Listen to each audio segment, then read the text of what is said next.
Welcome to BusinessTraining.com. This video module is focused on cafeteria plans. This is our agenda for the video topic today. Please take a moment to review the outline. Cafeteria plans are tax advantage accounts that are called cafeteria plans because they allow employees to pick and choose from different benefits that they can fund with pre-tax dollars, as if from a cafeteria menu. These plans are also known as Section 125 plans because of the section of Internal Revenue Code that applies to the plans, or also flexible spending accounts. The plans may be subject to COBRA depending on how they are set up. There is no standard cafeteria plan, and each employer may choose to administer their own, if they choose to administer one differently. A flexible spending account, or FSA, is a form of cafeteria plan benefit that is funded by salary reduction that reimburses employees for expenses incurred for certain qualified benefits. It may also be offered for dependent care assistance, adoption assistance, or medical care reimbursements. FSAs are subject to an annual maximum amount and to a use or lose rule. Flexible spending accounts cannot provide cumulative benefits beyond the planned year plus a grace period, which we will discuss shortly. Many employers choose to offer flexible spending accounts, or FSAs, that include medical reimbursements accounts to be set up where employees pay pre-tax dollars into a fund where they can use it later to be reimbursed for medical expenses not covered under their regular insurance, such as copays or co-insurance. Dependent care expense reimbursement accounts may also be set up to pay for expenses such as a daycare or preschool or, for elders, in-home or elder companion services.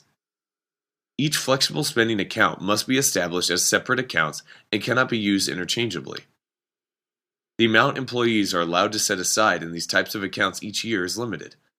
An employee can exclude from their gross income typically up to $2,000 for medical and $5,000 of benefits received under dependent care pre-tax.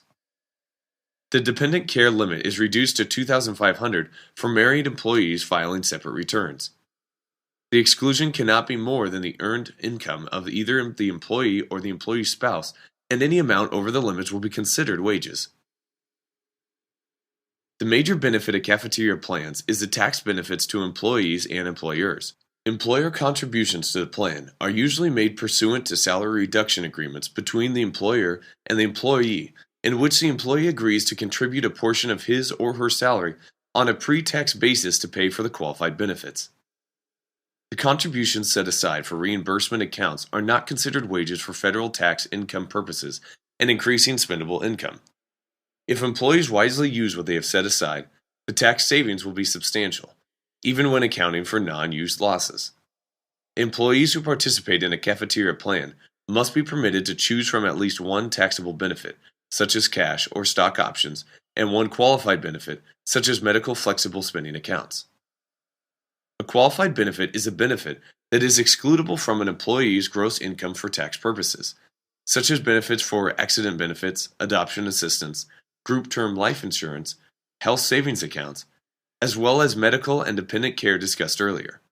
Cafeteria plans must provide at least one taxable benefit and one qualified benefit to be considered a Section 125 plan.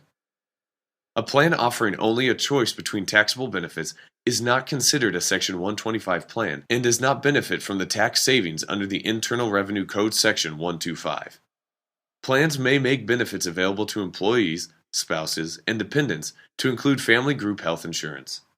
Employers are allowed to design cafeteria plans that enable participants to be reimbursed for claims that are incurred up to a 75-day grace period after the close of the plan year. So, an employee participating in a flexible savings account plan ending December 31st can still receive reimbursement for claims incurred up through March 15th of the next year, if this plan is adopted by the employer. Grace periods offered by employers increase employee participation in the program as employees have less fear for the use it or lose it system. Some employers even offer an additional 90-day run-out period where employees can submit requests for expense reimbursements that were incurred during the dates within the planned year and grace period coverage. Both the employer and employees benefit from cafeteria plans as they save on taxes and provide an increase in spendable income. Employees' pre-tax contributions are not subject to federal, state, or Social Security taxes, and employers save on the employer portion of the FICA, the FUTA, and workers' compensation insurance premiums. Some eligible reimbursements under a Section 125 plan include acupuncture, adoption-related medical costs, alcoholism treatment, birth control pills, car modifications for the handicapped, contact lenses, non-elective cosmetic surgery, fertility enhancement, guide animals, laser eye surgery, weight loss programs, and even wigs. Some over-the-counter items and medications are reimbursable as well, though medications require a prescription. Normally, only non-taxable benefits can be included in cafeteria plans, except where taxable benefits such as cash are available. The exception is group life insurance that is in excess of $50,000, which is normally taxable, can be included in a cafeteria plan, although the amounts in excess of $50,000 continue to be taxable. Things such as scholarships, fellowships, transportation benefits, educational assistance, and employee discounts are not taxable benefits, but they may not be included in cafeteria plans, however. Employers cannot include retirement benefits in a cafeteria plan except under a 401k plan, but many employers choose not to allow retirement benefit inclusion in their cafeteria plan due to the complex regulations that govern 401k plans and Section 125 regulations.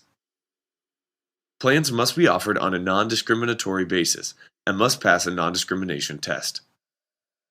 Highly compensated employees and their spouses or dependents can contribute no more than 33% of total amount contributed by non-highly compensated employees. Employees must carefully calculate the amount set aside in their cafeteria plan accounts because any money left in the account at the end of the year or grace period will be lost. Cafeteria plans cannot make advance and reimbursements for medical expenses, even if employees have agreed upon salary reduction schedule. There are a few problems that can stem from cafeteria plans. One problem is unwise employee benefit selection. Employees may not have the expertise or knowledge to select the proper benefits from the alternatives offered, which can result in inadequate employee protection and potential catastrophic losses. Younger employees may elect cash in lieu of high-option health plans or disability coverage. For example, employers may reduce previously negotiated benefits by proposing reduced levels of current benefits as a core coverage than offering a menu of other optional benefits. Cafeteria plans require greater administrative costs than traditional benefit plans, leaving fewer dollars to purchase the same level of benefits offered under a traditional benefit plan.